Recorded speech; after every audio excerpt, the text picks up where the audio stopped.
ये नेपाल का वो चेहरा है जिस पर यकीन करना बहुत मुश्किल है। नेपाल हमारा पड़ोसी देश, वो हिंदू राष्ट्र जो अपने शांत पहाड़ों और हिमालय की खूबसूरती के लिए जाना जाता रहा है। ये अहिंसा और शांति के वाहक भगवान बुद्ध की धरती है जो आपकी लपटों में लहूलुहान हो गई है। नमस्कार, मैं हूं शांता सिंह और आप देख रहे हैं बोले भारत।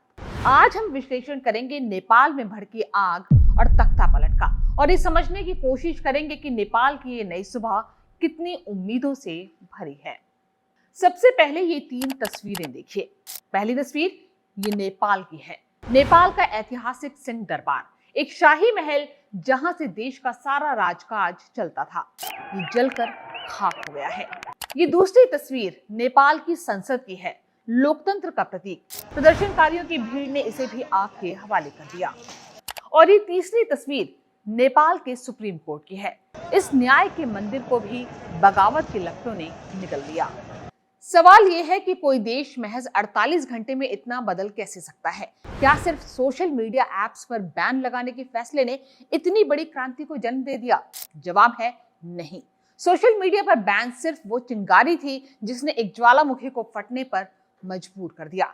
एक ज्वालामुखी जो बेरोजगारी, भ्रष्टाचार और पुराने ढर्रे वाली राजनीति के लावा से भरा हुआ था। नेपाल में ये सब आखिर हुआ कैसे शुरू? 2 दिन पहले तक सब कुछ तो सामान्य था। इसका जवाब जानने के लिए चलते हैं 28 अगस्त की तरफ। ओली सरकार ने सभी सोशल मीडिया एप्स को नेपाल में रजिस्ट्रेशन का आदेश दिया। किसी कंपनी ने इस आदेश को गंभीरता से नहीं लिया। कुछ दिन बीते, तारीख आई 5 सितंबर। नेपाल सरकार ने फेसबुक, इंस्टाग्राम समेत 26 सोशल मीडिया एप्स पर तुरंत बैन लगा दिया। सरकार का तर्क था कि ये प्लेटफॉर्म स्थानीय कानूनों का पालन नहीं कर रहे थे, लेकिन नेपाल के युवाओं ने इसे अभिव्यक्ति की आजादी पर सीधा हमला माना, एक तरह से दुनिया से कटने का आदेश माना। 8 सितंबर सोमवार को राजधानी काठमांडू सहित कई शहरों में युवा सड़कों पर उतर आए। ये कोई संगठित राजनीतिक दल नहीं था, ये था जेन जी, यानी कि 1997 से 2012 के बीच जन्मी युवा पीढ़ी का एक ऑर्गेनिक, डिजिटली एकजुट हुआ आंदोलन, जेन जी आंदोलन। फिर क्या था? नेपाल में हिंसक झड़पें शुरू हो गईं। युवाओं ने संसद की तरफ कूच किया। आंदोलन उग्र होता देखकर पुलिस ने गोलीबारी शुरू कर दी, जिसमें 20 से ज्यादा प्रदर्शनकारियों की जानें जा चुकी हैं। सैकड़ों घायल हैं। हिंसा की ये आग इतनी भयानक थी कि प्रधानमंत्री केपी शर्मा ओली को इस्तीफा देना पड़ा और वो देश छोड़कर भाग खड़े हुए। राष्ट्रपति रामचंद्र पौडेल ने भी इस्तीफा दे दिया। सरकार ने सोशल मीडिया पर बैन का फैसला वापस ले लिया, लेकिन ये काफी नहीं था। ये गुस्सा सिर्फ सोशल मीडिया बैन से नहीं आया, ये असंतोष सालों से उबल रहा था। नेपाल में जब राजशाही खत्म हुई, माओवादी संघर्ष समाप्त हुआ, युवाओं को उम्मीद थी कि एक नया भ्रष्टाचार मुक्त नेपाल बनेगा, रोजगार मिलेगा, खुशहाली आएगी, लेकिन हुआ इसका उल्टा। नेपाल की आर्थिक हालत दिन ब दिन खराब होती चली गई। 15 से 24 साल के युवाओं में बेरोजगारी दर 22% से ज्यादा है। हर दिन सैकड़ों युवा नौकरी की तलाश में देश छोड़ने को मजबूर हैं। आर्थिक असमानता ऐसी बढ़ी कि देश के सबसे अमीर 10% लोग सबसे गरीब 40% आबादी की कमाई से 3 गुना ज्यादा कमाते हैं। 3 बड़े दल, माओवादी, नेपाली कांग्रेस और कम्युनिस्ट पार्टी, सिर्फ सत्ता की कुर्सी के लिए लड़ते रहे। जन समस्याओं को अनदेखा किया, देश में भ्रष्टाचार बढ़ता गया। हिंसा के बीच युवा नारा लगाते दिखे, जिसका लबोलुआब ये था कि बूढ़े नेताओं ने अति कर दी है, अब देश युवाओं के हाथ में होना चाहिए, हमारा नेपाल हमारे हाथ में दो। हिंसा का चरम यह था कि मंत्रियों तक की पिटाई हुई, नेताओं के घर जलाए गए। युवाओं का गुस्सा इतना भयानक था कि प्रदर्शनकारियों ने नेताओं और उनके परिवारों को भी निशाना बनाया। वित्त मंत्री विष्णु प्रसाद पौडेल को सड़कों पर दौड़ा दौड़ा कर पीटा गया। पूर्व प्रधानमंत्री शेर बहादुर देउबा और उनकी पत्नी विदेश मंत्री आरजू राणा देवी को घेर कर बुरी तरह से पीटा गया। एक बेहद दर्दनाक घटना पूर्व पीएम झालानाथ खनाल के साथ हुई। प्रदर्शनकारियों ने उनके घर में आग लगा दी, जिसमें उनकी पत्नी राज्य लक्ष्मी चित्रकार झुलस गईं।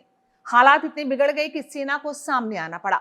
नेपाली सेना के प्रमुख जनरल अशोक राज सिगदेल ने एक सख्त वीडियो संदेश जारी किया।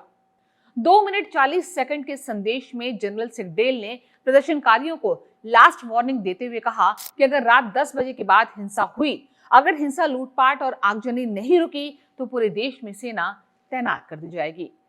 जनरल सेगडेल एक अनुभवी और दूरदर्शी नेता माने जाते हैं।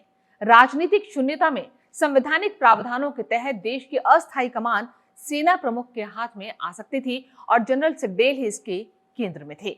नेपाल ऐसा अकेला देश नहीं है जहां युवाओं के आक्रोश और आंदोलन ने सत्ता को हिलाकर रख दिया।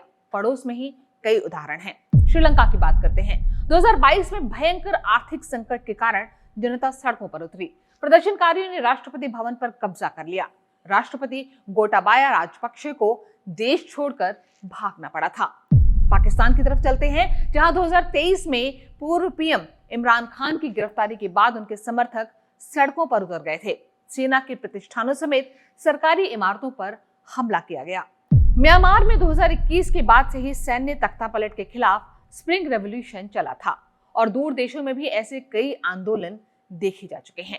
2021 में अमेरिका में डोनाल्ड ट्रंप के समर्थकों ने चुनावी धांधली के दावों के बीच कैपिटल हिल पर हमला बोल दिया था। वहीं 2023 में ब्राजील में पूर्व राष्ट्रपति बोल्सोनारो के समर्थकों ने चुनावी धांधली के आरोप में संसद, सुप्रीम कोर्ट और राष्ट्रपति भवन पर कब्जे की कोशिश की थी। चले वापस नेपाल पर लौटते हैं।